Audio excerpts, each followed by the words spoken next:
Hi, this is Rabbi Young. Thank you for tuning in to our weekly video email. It is day 13 of our social isolation for my family once you're watching this video. And as difficult as it may be, it does offer us the opportunity for some creativity and some innovation.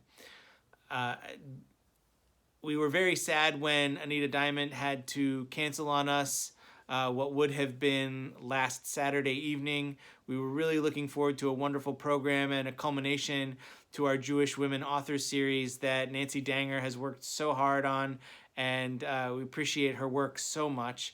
And yet, we are able to have a new author who we had originally reached out to, but she was having a lot of trouble figuring out a way to travel to Los Angeles, coordinating her work schedule with her husband's work schedule and having coverage for their kids. But now, the one barrier to her joining us, which was travel, is no longer a barrier. So we are so fortunate to have Melissa W. Hunter joining us via Zoom on Sunday afternoon at 4 p.m. She's written a book called What She Lost. It is a fiction based on the real life story of her grandmother as she kind of came to womanhood during the time of the Holocaust. It's a great book, very touching story based on a long conversation that Melissa had with her grandmother and that Melissa started writing 20 years ago. And it's just taken a long time to find her voice and get to the point where she's ready to share the story of her grandmother with the world. It's a beautiful story. She'll be discussing it with us, and she'll be opening up to questions. So if you'd like to join us, there will be Zoom links posted on Facebook. There's a Zoom link below here in your email, and we'll keep sending them out all the time. Technology, I know, is not everyone's comfort zone. A lot of times when I send out a text to the whole congregation, there will be a link in it. You can go ahead and click that link and maybe make sure when you get a text from me that looks like it might be not on the up and up, look at the number, make sure that I've texted to you from it before. If it is clearly me, my style of writing, my sense of humor, and CBT programming that are all on that text stream, then you can go ahead and click the link. But please, yes, it is good that people are being careful because you don't want to get scammed. This morning I was talking to a group of rabbis, and we were talking about how different Passover is going to be this year.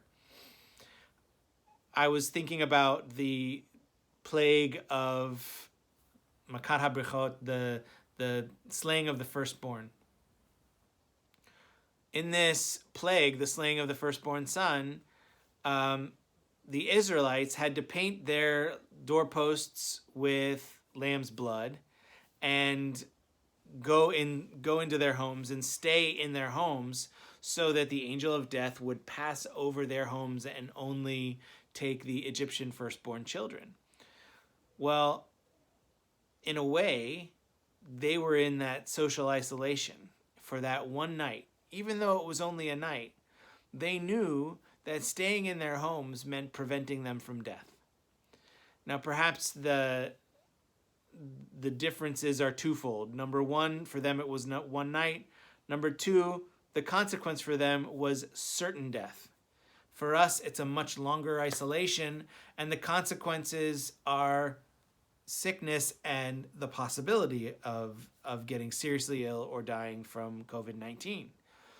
However you want to parallel it, I think it is important to know that if the Israelites had not sequestered themselves in their homes, they would not have been able to be redeemed from Egypt. They would still be stuck there because the angel of death would have entered their homes.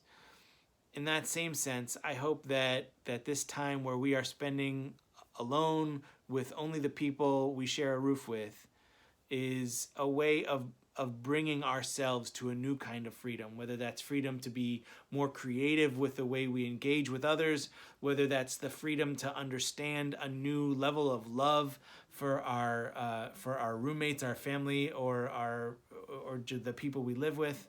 I do hope that you are finding that level of redemption and freedom in these difficult times. And know that we are always here for you. Please do not hesitate to reach out. 833-722-2701 is my phone number. That's an 800 number that goes directly to my cell phone.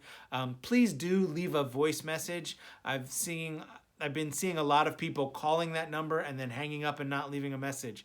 So please make sure you do leave a voicemail, because I'm using it constantly, and I might not be able to answer it immediately, but I will return a voice message. And of course, I can be reached by email, rabbiyoung@cbtfv.org. And please also keep following us on Facebook and staying connected through all of our social media means. And we will get through this together.